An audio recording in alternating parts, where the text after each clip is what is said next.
라고 한번 인사합시다.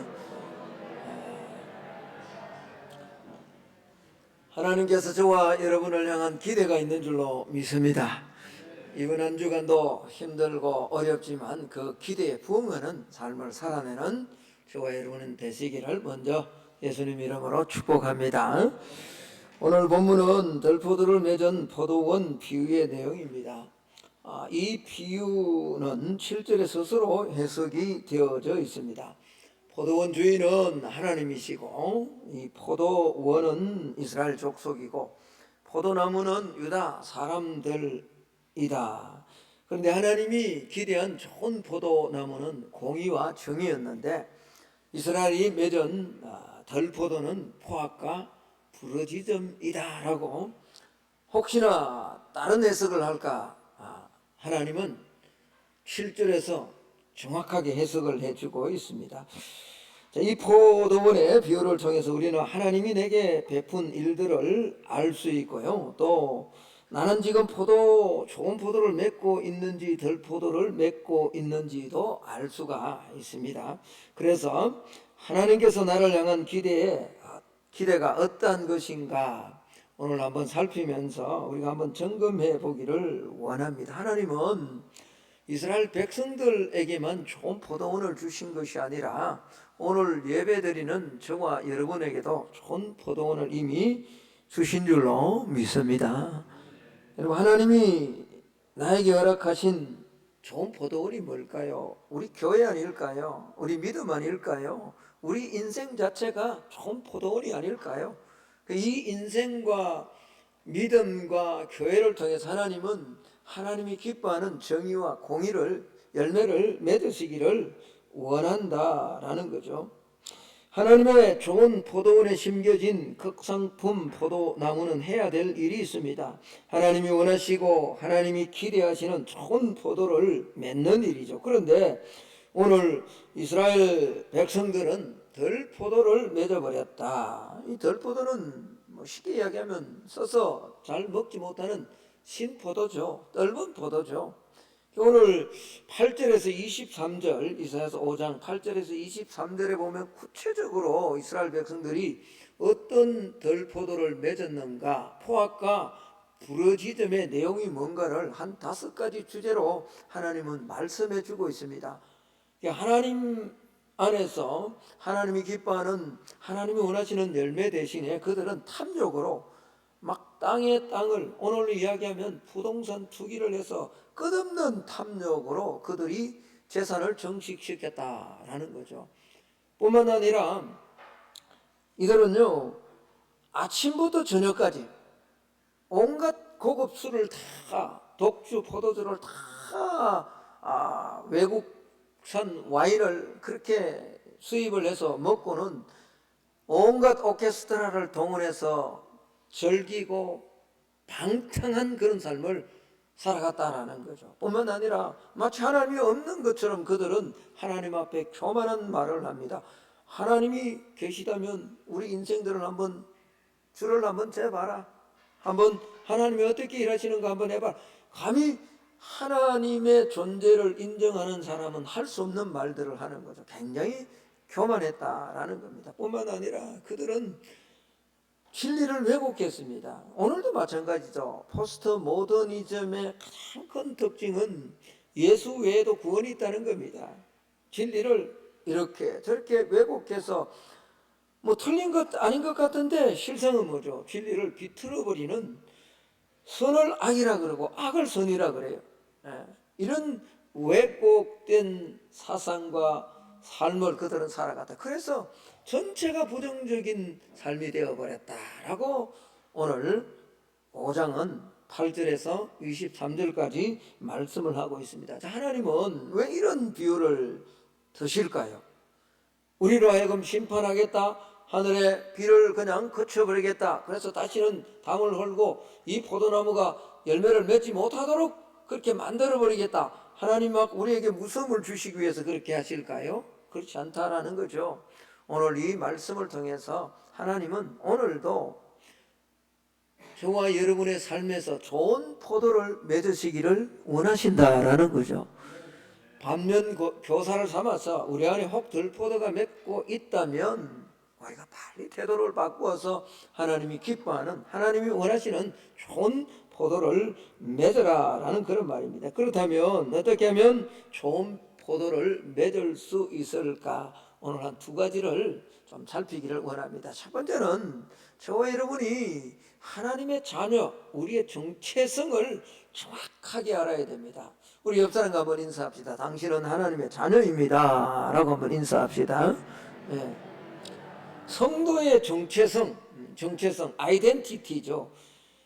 여러분 오늘 2절에 보면요, 하나님은 포도원에 어떤 포도나무를 심었냐, 그러니까 2절을 한번 볼까요? 땅을 파서 돌을 취하고 어떤 포도나무를 심었다 그러죠?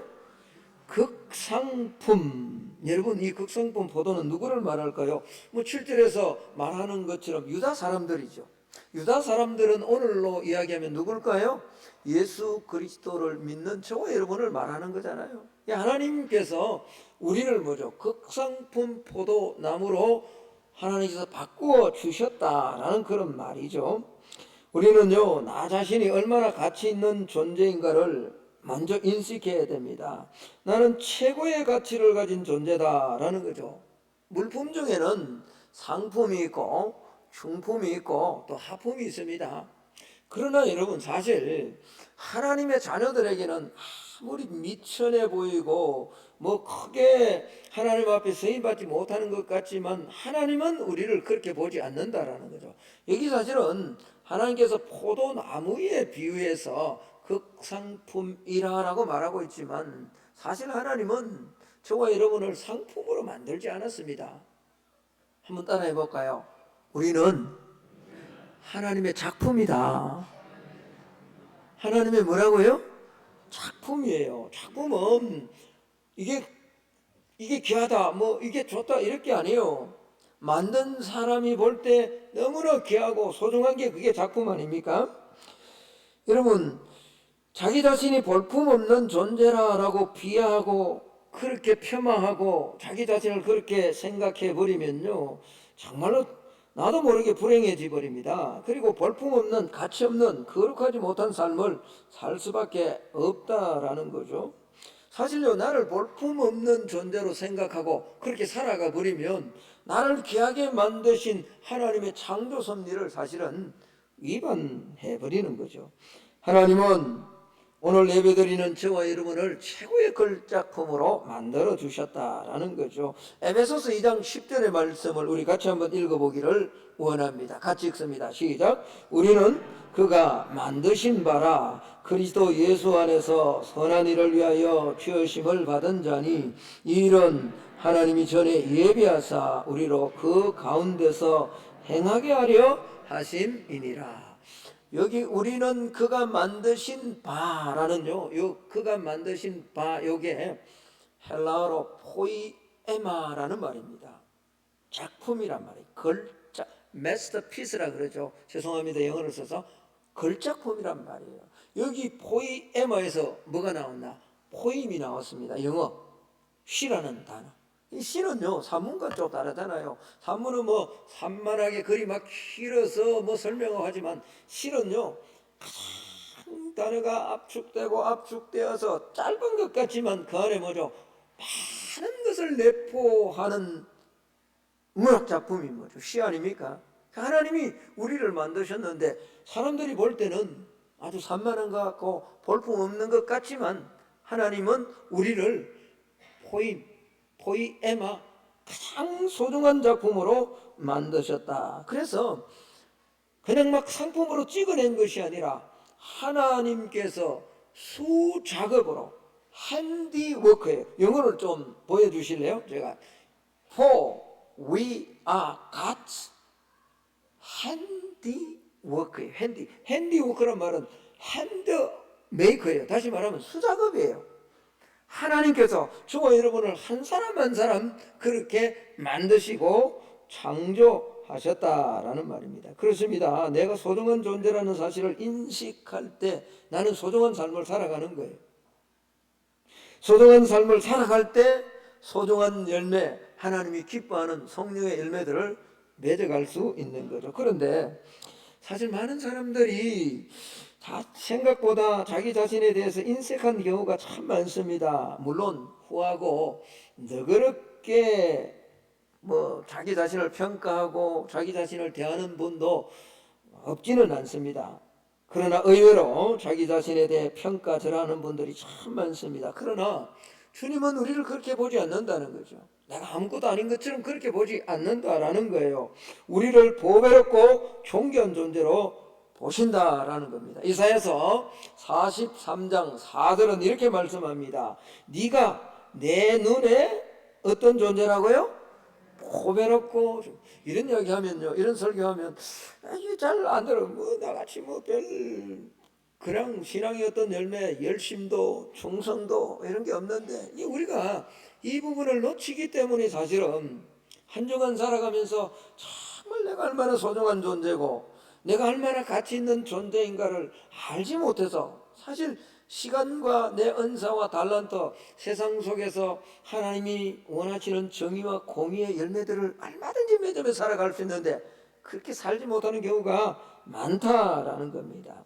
여러분, 그렇습니다. 우리는 절대 천한 존재가 아니다라고 하나님 말씀합니다.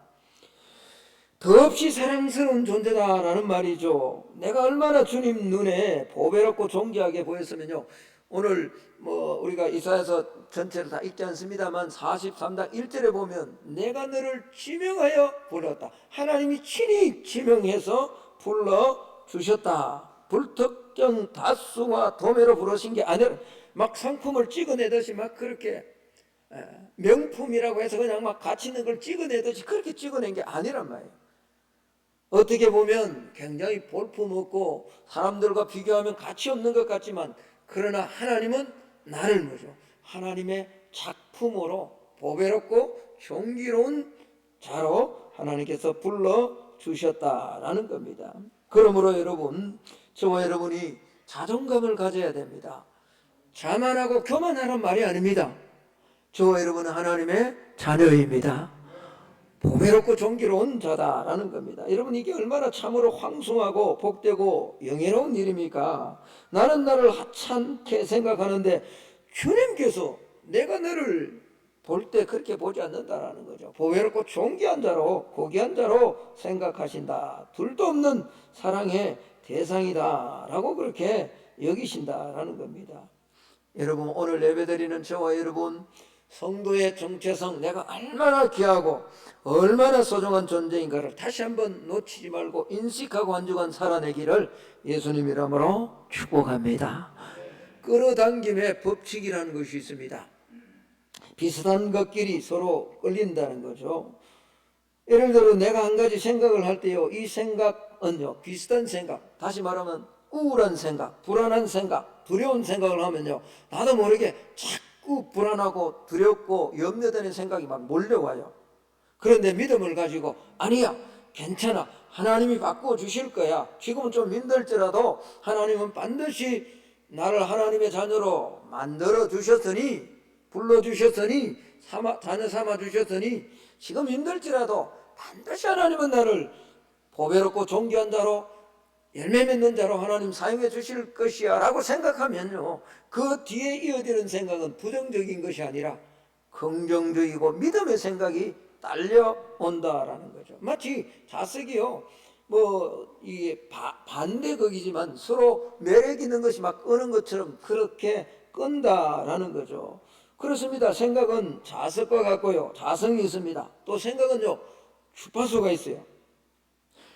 내가 생각을 할 때 그 생각은 이 우주 공간으로 보내어지고요, 자석과 같이 비슷한 주파속은 진동수를 가지고 있는 것들을 막 끌어당기게 되죠. 그리고 결국은 내가 생각한 것이 내 삶으로 돌아와서 내 인생을 만들어 낸다라는 거죠. 그래서 내 삶에 무엇인가를 바꾸고 싶은 것이 있다면 오늘 오후 예배도 말씀드리겠습니다만, 생각을 바꾸고 말을 바꿔야 되는 거죠. 그냥 여러분 계속 여러분 나 우울하다, 나는 힘들다, 나는 막 죽겠다 그러고 계속 하면 진짜 죽고 싶어요. 근데 막 힘들고 어려워도 괜찮아, 이길 수 있어, 넘어갈 수 있어 라고 생각하면, 또 말을 하면 그 어려운 환경 가운데도 뛰어넘을 수 있는 힘을 하나님이 공급해 주신단 말이에요. 이게 끌어당김의 법칙이다라는 겁니다. 그렇습니다. 먼저 생각을 바꾸어서 나의 주파수를 바꿔야 된다라는 거죠. 나의 현재 생각이 나의 미래 인생을 만들어가고 있기 때문에 그렇습니다. 여러분이 가장 많이 생각하고 가장 집중하는 그것이 뭐죠? 미래 나의 삶의 모습으로 나타나게 되는 거죠. 여러분이 만약 엄나는 생각으로, 거룩하지 못한 생각으로 계속 그것에 집중해 보십시오. 여러분의 삶이 뭐죠? 거룩하지 못한 것으로 나타날 수밖에 없는 거예요. 여러분, 저와 여러분 하나님께서 극상품 포도나무로 포도원에 심어준 하나님의 자녀임을 각인할 수 있기를 다시 한번 주의 이름으로 축복합니다. 네. 이것만 생각하세요. 그러면 이게 실체가 된다라는 말이에요. 잠언서 23장 7절은 그래서 그렇게 말씀하고 있습니다. 잠언서 23장 7절에 대저 그 마음의 생각이 어떠하면 그 위인도 그러하다고. 여러분이 생각이 계속 그런 생각으로 하면 우리의 삶이 인격이 그렇게 되어진다라는 말이죠. 다시 한번 말씀드립니다. 저와 여러분 하나님의 극상품이고 하나님의 걸작품인 줄로 믿습니다. 시편 16편에 보면요, 시인은요 하나님 앞에 이 고백을 합니다. 이 시인은 참 믿음이 좋은 시인이거든요, 사람이거든요. 그래서 내가 하나님에 대해서 말할 것 같으면 이렇고 내가 성도에 대해서 말할 것 같으면 이렇다라고 하면서 이렇게 고백을 합니다. 2절 3절인데 시편 16편 2절 3절인데 내가 여호와께 아뢰되 주는 나의 주님이시고 주밖에는 나의 복이 없다. 하나님으로 말할 것 같으면 주님은 나의 주님이고 내 복은 하나님밖에 없다. 그러면 사람에 대해서, 성도에 대해서는 3절에 땅에 있는 성도들은 존귀한 자들이니 나의 모든 즐거움이 그들에게 있다. 그래서 성도는 뭐죠? 땅에 가는 성도는 존귀한 자다라고 이렇게 말하고 있는 거죠. 이 시간 같이 예배드리는 우리는 성도가 되었기 때문에 우리의 신분, 우리의 지위가 존귀한 자가 된 것임을 우리는 꼭 기억해야 된다라는 말입니다. 비록 가난하고요, 비록 지금도 염려가 있고 또 질병이 있고 실패하고 학식이 부족하고요, 권력과 명예가 없다 할지라도 성도가 되었다는 이 한 가지 사실로 저와 여러분은 존귀한 자임을 믿으시기를 소망합니다. 믿으시기를 바랍니다. 안 믿게 되면 좀 믿게 해달라고 하나님 앞에 그렇게 기도하십시오. 여러분, 예수를 알기 전에 저와 여러분은 사실은 비천한 자들이었습니다. 소망이 없는 자들이었습니다.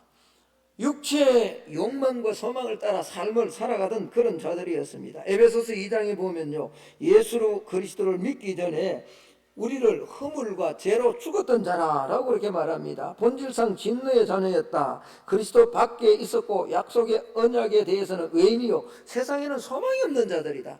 그게 예수 알기 전에 우리의 모습이죠. 비천한 자들이었어요. 사도행전 13장 10절에 보면요, 더 심하게 예수 믿기 전에 우리의 모습을 표현합니다. 거짓과 악행이 가득한 자요 마귀의 자식이었다. 그리고 로마서 전체에서는 우리가 부패하고 타락한 그런 존재였다. 언제? 예수 믿기 전에요.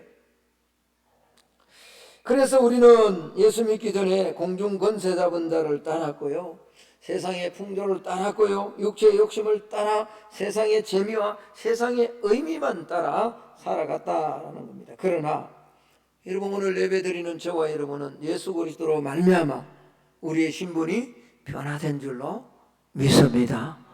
어떻게 보배롭고 존귀한 자로 바뀌었다라는 겁니다. 그렇다면요, 이렇게 보배롭고 존귀한 자라면 그 보배롭고 존귀한 자, 극상품 포도를 하나님 심으셨기 때문에 하나님은 저와 여러분을 향해서 기대가 있다는 사실을 소망하고 알 때 우리가 좋은 포도를 맺을 수 있다는 거죠. 첫 번째는요, 좋은 포도를 맺기 위해서는 내가 하나님 앞에 이렇게 성도된 성도의 정체성, 아이덴티티, 변화된 예전에는 그랬지만 비천한 자였지만 지금은 변화된 하나님의 자녀다라는 이 정체성을 분명히 알아야 되고요.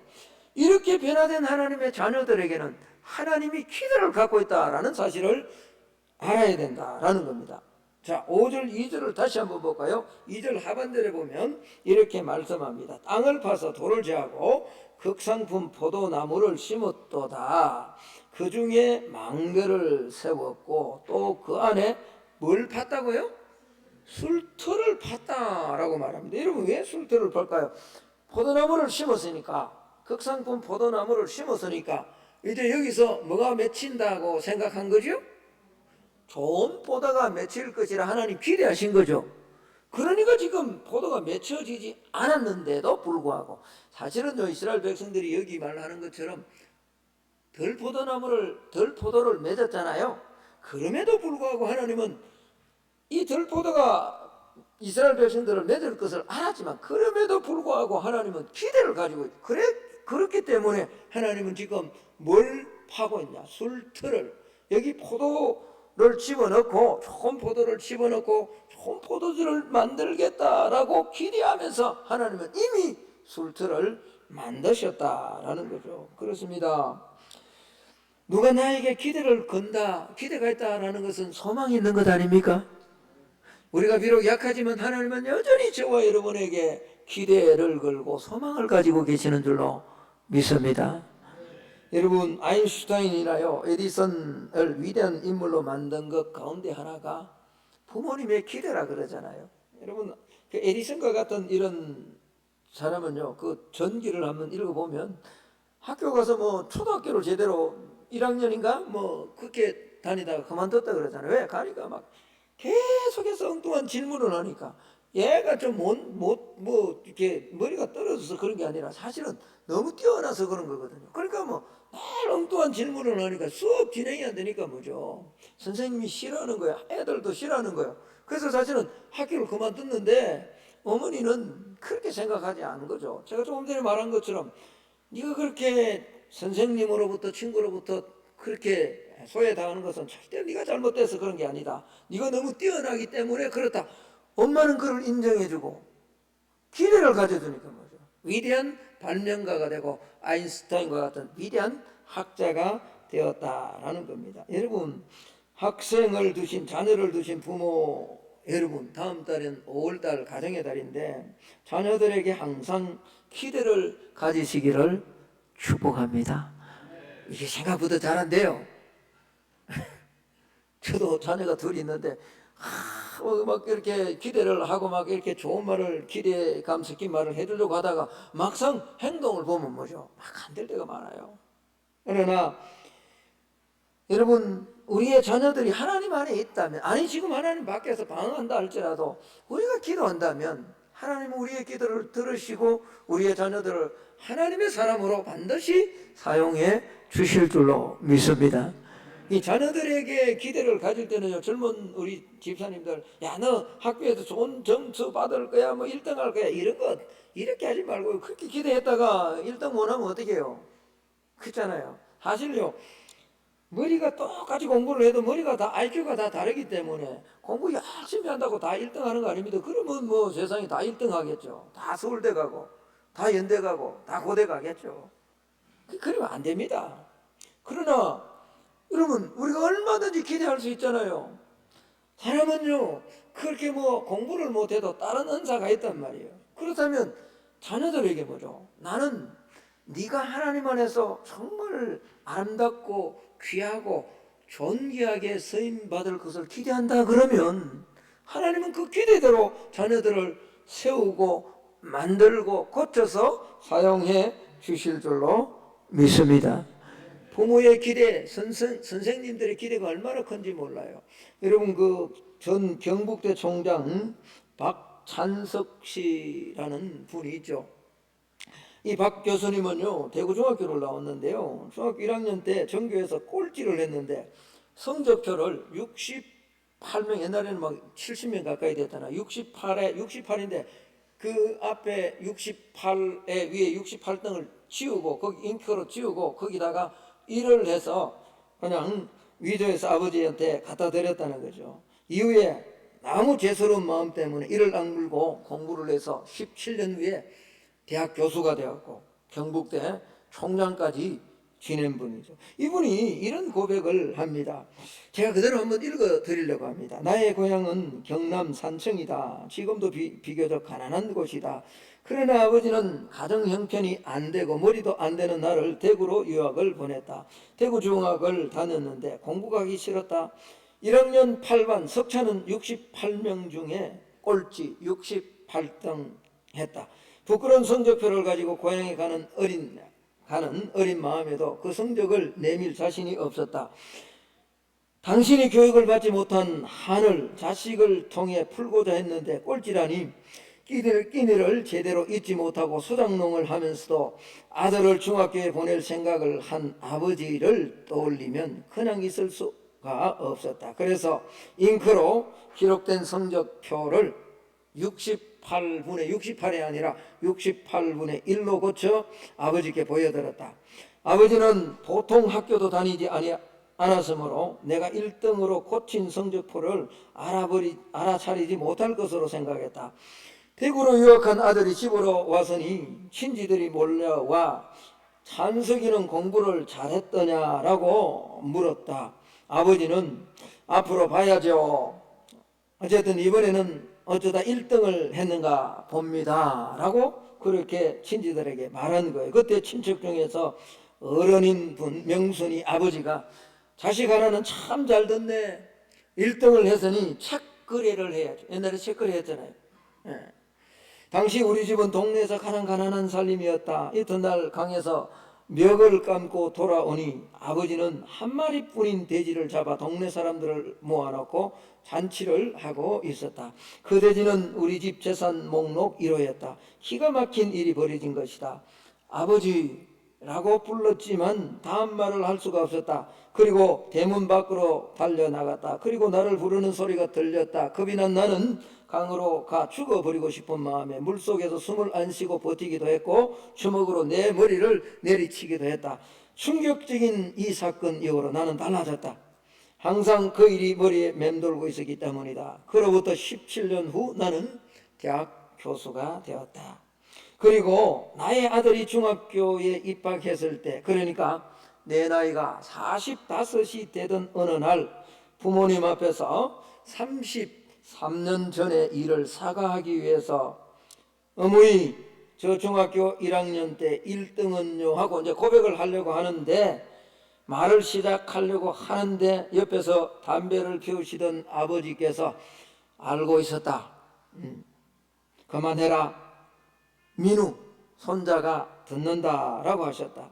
자식이 위조한 성적을 알고도 재산 목록 1호인 돼지를 잡아 잔치를 하신 부모님의 마음을 박사이고 교수이고 대학 총장인 나는 아직도 감히 알 수가 없다. 아버지가 안 거죠 사실. 그 시골에서 산청에서 이 대구중학교까지 와서 그렇게 1등을 할 리가 없는 거죠. 모르는 게. 그러나 아들에게 기대를 한 거예요. 부모님의 육신의 부모님의 기대가 한 자녀를 이렇게 바꾼다면, 만물을 창조하시고 우리를 극상품 포도로 만드신 하나님이 오늘 저와 여러분을 향해 기대를 가지고 있다는 사실을 우리가 안다면 우리의 삶을 통해서 좋은 포도는 얼마든지 맺을 수 있지 않겠냐고요.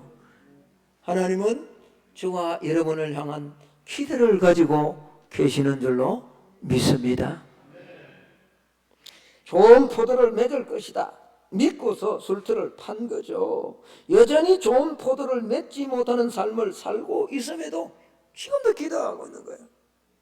우리는 합니다 여러분. 내가 오늘 이 박찬석 총장처럼요 때로는 하나님 앞에 이렇게 살겠습니다. 거짓말도 기도할 때도 사실은 뭐 때로는 거짓말로 하잖아요. 저도 여기 올라와서 여기까지 올라오는 건 참 올라오는데 때로는 앉으면 기도가 안 될 때가 참 많아요. 그럼 그때도 하나님 아신다고요. 그럼에도 불구하고 하나님은 여전히 우리를 통해 기대하고 계신다. 그렇습니다. 하나님은 저와 여러분의 형편과 처지를 다 알고 있습니다. 내가 온전하게 살지 못하는 것도 알고요. 내가 완벽하지 못하는 것도 알고요. 내가 부족하다는 것도 압니다. 그러나 그럼에도 불구하고 하나님은 저와 여러분이 조금씩 변화되어 좋은 포도를 맺기를 기대하고 계시는 줄로 믿습니다. 그래서 아브라함을 부른 거죠. 아브라함이 완벽합니까? 아브라함을 불러서 하나님은 뭐가 되기를 기대하셨죠? 아브라함. 사레를 불러서 하나님은 뭐가 되기를 기대하셨죠? 사라로요. 한 가정의 아버지가 아니라 아브라함은 열국의 아비예요. 사레는 한 집안의 어미가 아니라 사라는 열국의 어미예요. 가면서 아내를 자기 누이라고 속이고 거짓말하는 그런 졸장부 아브라함을 하나님은 열국의 아비로 바꾸실 것을 하나님이 기대하고 계셨다. 이 믿음 아브라함에 있었기 때문에 아브라함은 믿음이 약해지지 않고 끝까지 하나님 손 안에 서임을 받을 수 있다. 그래서 로마서 4장 19절은 그가 백세나 되어 자기 몸이 죽은 것 같고 사라의 태가 죽은 것 같음을 알고도 믿음이 약해. 왜? 하나님이 그렇게 약속하셨고 많은 자녀를 줄 것이다 라고 약속하셨기 때문에 그 기대를 알았을 때 믿음을 놓치지 않고 달려갈 수 있다라는 거죠. 히브리서 11장 11절은 이렇게 말씀합니다. 믿음으로 사라 자신도 나이가 많아 단산하였으나 잉태할 수 있는 힘을 얻었으니 이는 약속하신 일을 미쁘신 줄 알아. 기대했다면 하나님이 기대하고 하나님이 일하심을 사라가 알았기 때문에. 여러분, 저와 여러분도 마찬가지입니다. 여전히 하나님께서 저와 여러분의 삶을 통해 좋은 포도를 맺기를 기대하고 계심을 기억할 수 있기를 주의 이름으로 축복합니다. 산다는 게 결코 만만치 않다라는 것 우리 잘 압니다. 날 심감합니다. 더구나 그냥 사는 것도 아니고 믿음을 지키며 산다는 게 참 힘들고 어렵다라고 고백합니다. 다른 건 잘 양보하지 않으면서 그렇게 하나님의 뜻은 자꾸만 양보가 되는지요. 웬만해서 타협하지 않으면서도 믿음에 관한 문제만큼은 어쩌면 그렇게 쉽게 내가 뭐 세상에 약속은 있어서 그러면 몸이 아파도 뭐 그렇게 하는데 예배 드리고 하는 그것은 조금만 코로나가 있으면 뭐죠? 안 나와도 되고 얼마나 쉽게 우리는 타협을 하는지요. 나한테 손해가 되는 일에는 한 발자국도 물러서지 않으려고 하는데 막 조금만 손해가 되면 막 핏대를 내고 시간을 내고 막 해서 하는데 하나님의 영광을 가리는 일에 대해서는 어떻게 나도 모르게 그렇게 너그럽게 내가 어디를 가야 되면 새벽에 일어나야 되는데 몸이 천근만근이라도 일어나서 가는데 어떻게 하나님의 영광에 가는 일에는 조금만 몸이 피곤하면 그렇게 너그러운지 오늘은 좀 쉬어야지 라고. 그게 우리의 모습 아닙니까? 지금 우리도 많은 시련과 고난과 유혹 속에 살아갑니다. 믿음대로 살고 믿음을 지키며 살기가 참으로 힘든 시대를 살아갑니다. 물론 저와 여러분의 삶 속에 박해나 핍박이나 시험이나 막 이런 초대교회 때 그렇게 카타콤에 들어갈 만큼 그런 어떤 외적인 물리적 박해는 하나도 없습니다. 그러나 잘 한번 보면 이것보다 훨씬 더 강력한 시험과 유혹들이 오늘도 저와 여러분을 유혹하잖아요. 믿음에 대해서 그렇게 너그럽게 만들어버리는 그런 노골적으로 박해와 핍박을 받는 일은 거의 사라졌지만요, 날마다 우리는 하나님을 버리고 세상을 택하라는 도전을 받으면서 살아가고 있지 않습니까?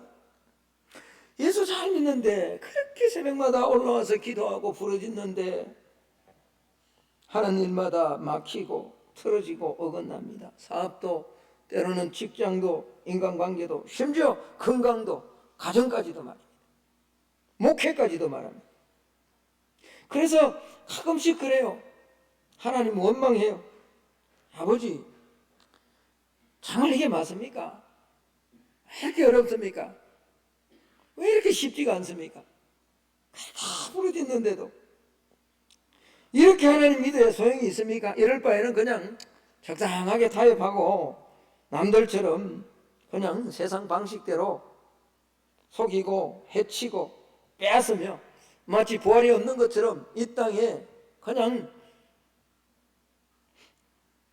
사람들이 말하는 지혜로운, 땅에서 지혜로운 그런 것으로 사는 것이 더 낫지 않습니까? 라는 이런 생각이 들 때도 솔직히 있습니다. 그럼에도 불구하고 하나님은 저와 여러분을 통해서 좋은 포도를 기대하시는 줄로 믿습니다. 오늘 예배드리는 우리 가운데 여전히 아픔이 있습니까? 여전히 고통이 있습니까? 여전히 바뀌지 않는 습관이 있습니까?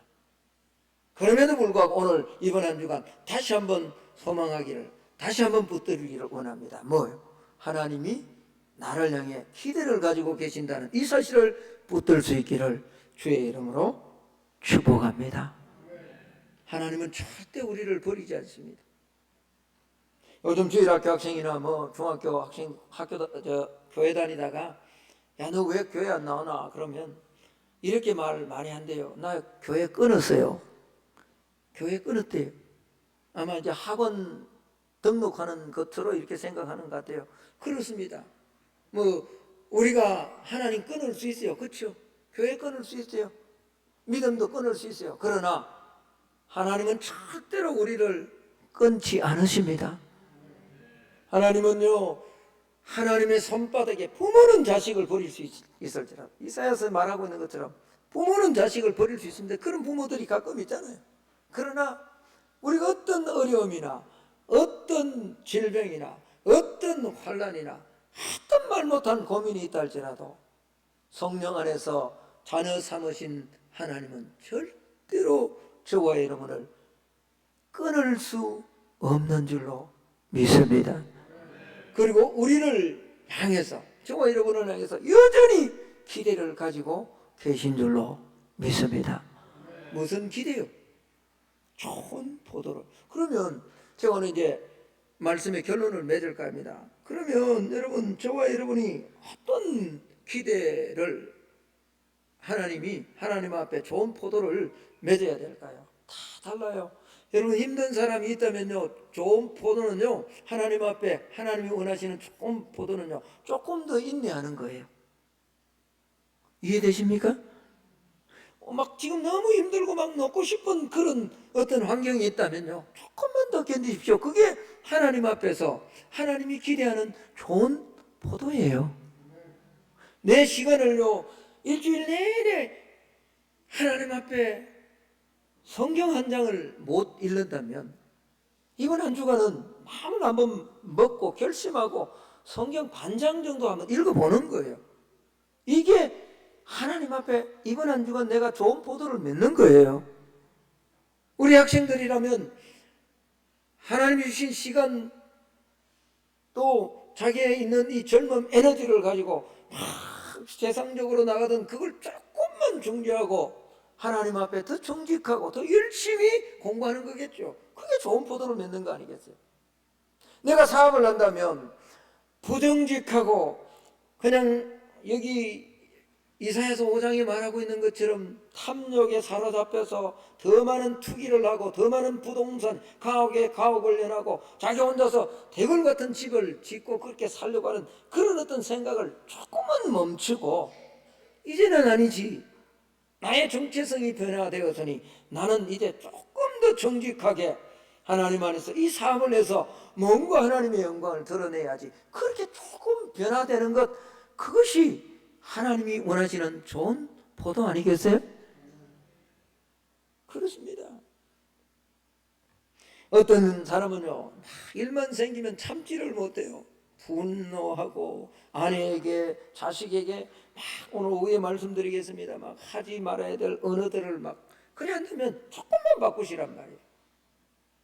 그게 뭐죠? 하나님, 우리가 좋은 열매를 맺는다, 막연하게 좋은 열매를 맺는다라고 하면 막, 어떤 사람이 어떤 신앙인이 막 특별한 하나님의 기적과 어떤 능력을 받아서 그 특별한 어떤 은사와 열매 막 이런 것들을 결과를 낳다.